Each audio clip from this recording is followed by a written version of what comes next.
everyone. My name is Dean Wampler, and this is a talk about Ray, a system for scaling applications from a laptop to a cluster.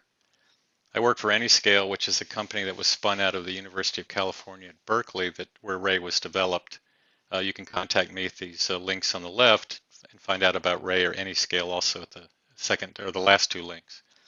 I'd like to invite you to check out our online events for the summer at anyscale.com/events. I'll talk about Ray first by doing a demo to show you how it works and how it speeds up work by parallelizing your apps. Talk briefly about why it's needed. Talk about one of the popular libraries for ML that's been written in Ray, of several that are available. Talk about Ray briefly for microservices, and then a little bit about how to adopt Ray. Okay, so let's look at this demo. It's taken from some tutorial material I'm developing, and I encourage you to check it out afterwards. All right, let's switch over to my Jupyter notebook. I'm going to do some imports, including some library routines that I've written for plotting and calculating pi, and you'll see why in a second. So imagine that you have this 2x2 meter square that you've pasted, paper that you pasted to a wall, and you draw a circle inside of it. If you throw enough darts at this thing, then it turns out that you can estimate pi by the ratio of the number of darts that land inside the circle versus the total number of darts that land inside the square. And roughly, if you do the math of the ratio of the areas, it turns out pi is approximately 4 times the number inside over the total number. So if we actually do this for a couple of like 10,000 darts or 1,000 darts, you can see the accuracy is not that great. And we can see what it looks like when we plot it. And here it is, 1,000 points versus 10,000. Yeah, you'd think that 10,000, the coverage is pretty good, but yet we just saw that it's really not that accurate. So if we want better accuracy, we have to go to much larger sampling sizes. So I have a couple of functions here that I'm going to do this over. The first one, so I was using a helper routine that I didn't show you called Monte Carlo pi. Monte Carlo because this is a random sampling approach called Monte Carlo. And it also returns not only the value for pi it calculates, but the points that I just plotted. So just pi only returns the pi that I need. And then I'm going to call that over a range of 16 workers to do some averaging. And that's what compute pi loop will do for me. And if I run this, you can see that for larger sample sizes, it gets increasingly, or takes increasingly longer time to finish, but at least the accuracy generally improves over that time. And it'll be about 10 seconds for, what is this, 1 million points. There it is. So it turns out it was actually running on 1 core in my 4-core laptop, which isn't very great. If we really want to go up to millions and millions or billions of samples, then it would be painfully slow. So I would at least like to use all the cores in my laptop, and if I have a cluster available, I'd like to transparently scale out to that cluster, and that's what Ray does for us. So I'm going to initialize Ray, and it'll have 16 workers. The num CPUs basically translates into the number of workers, really, and that's CPU cores. And there's this cool dashboard that I'll open up. Actually, I already had it open. And that's going to show me some interesting stuff when things are actually running. So in order to Rayify something, what you do is you convert a function, a familiar idea from Python, into a remote task. And to do that, you add this decorator at ray.remote, which is what I'm doing here in this new version of ray.pi that calls the old version. Now I also call it with this remote function invocation instead of the usual way. And what that's going to return is some future ID. And then in order to get the value, I call ray.get, which blocks until they're ready, when the task's finished. So now if I run this, turns out it'll be about 3 to 4 times faster because I'll now use all 4 cores on my machine instead of just 1. If I had a 16-core machine, it probably would have been 16 times faster. All right, let's graph these results. And basically, you can see that for small numbers of samples, the overhead of Ray actually doesn't give us any benefits. It's better just to go with the local 1-core version, but very quickly, Ray gives us better performance, basically 4 times better for arbitrarily large n. All right, and then if just for grins, if we actually plot how accurate we are, we can see that at low sample rates, we're not very accurate, and the error bars are pretty big, but it converges to pi. And basically the same thing is going to happen with the array calculation. It was no different. It was just faster.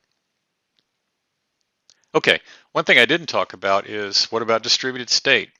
So to use a non-trivial example, suppose that I have a parameter server. What is this? Well, it turns out when you're working in very, very big models like neural networks, it's convenient to have some server that can store, for durability reasons, the parameters, serve them to various trainers that are doing training of new models, and also to model servers that are using the existing models. So in this diagram, when new data comes in, I'm going to store it so I can do training later on. And I'll do training in parallel, like partitioning my very big model. And I'll have 5 trainers. And I'll have those trainers update the values in the parameter server, while at the same time I could have a model server that's taking that same new data, scoring it, like looking for spam or giving it recommendations, whatever, and then sending that scored data off to another service. So that's the basic idea.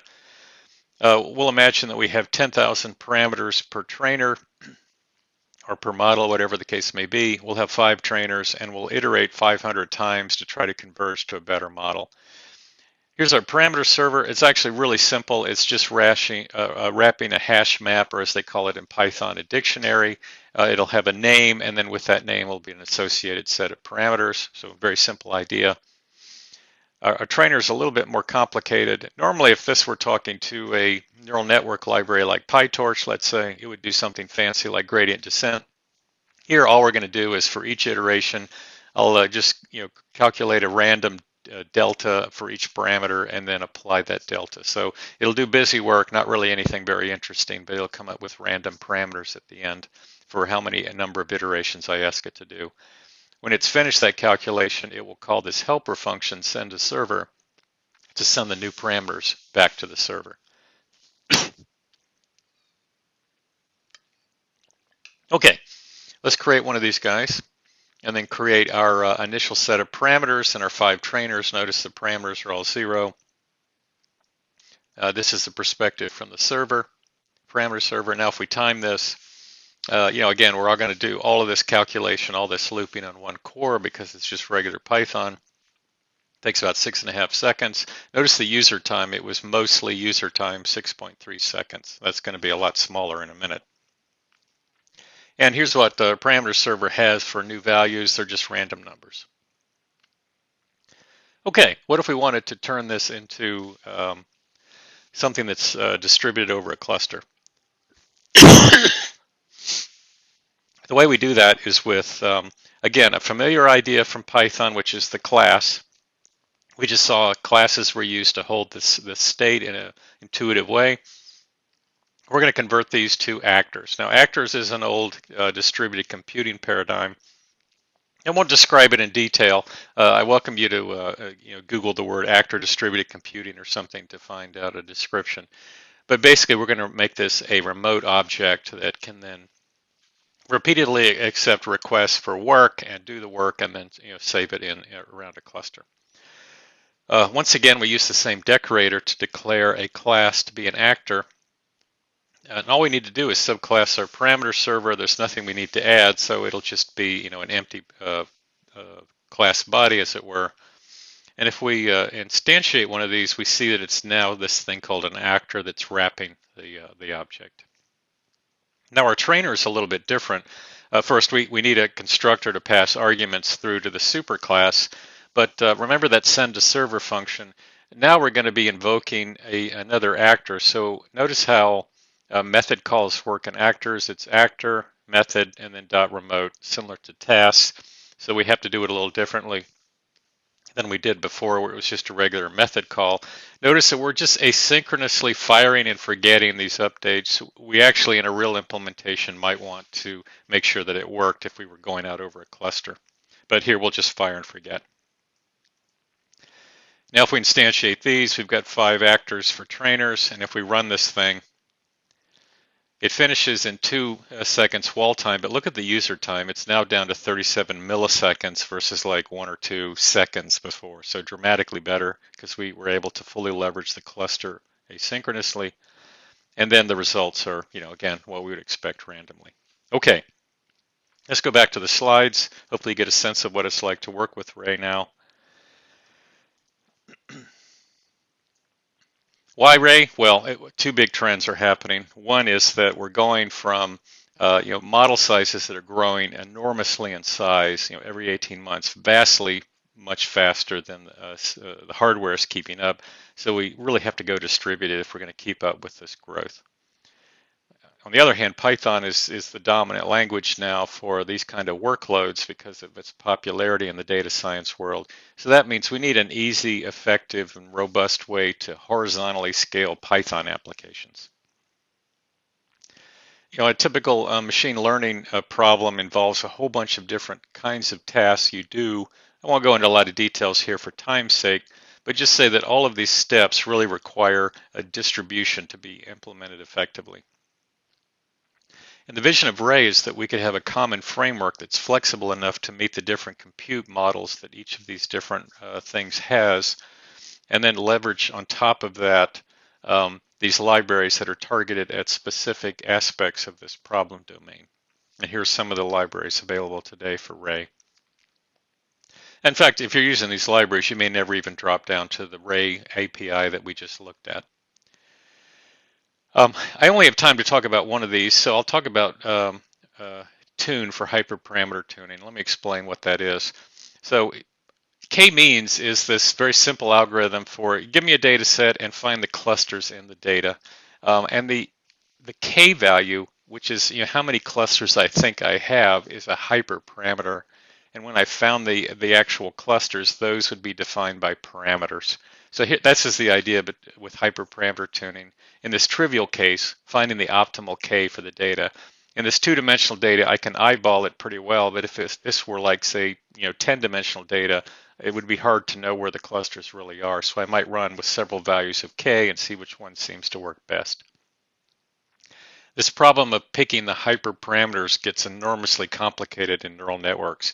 Every number you see here, in fact, every word is actually a decision I have to make, including the number of layers.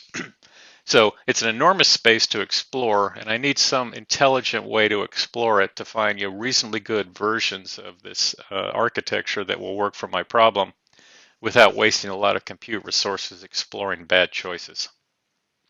And that's what Tune is all about. We want the best model we can find. Resources are expensive and training is time consuming. So how can we optimize this? And Tune tries to do this for us. With very concise declarations, we can say what we want to do. Tune runs the jobs in parallel over a cluster that are required. It integrates with popular ML frameworks and makes the job a lot easier. Finally, what about Ray for other services or microservices in particular? If you're not into the machine learning world.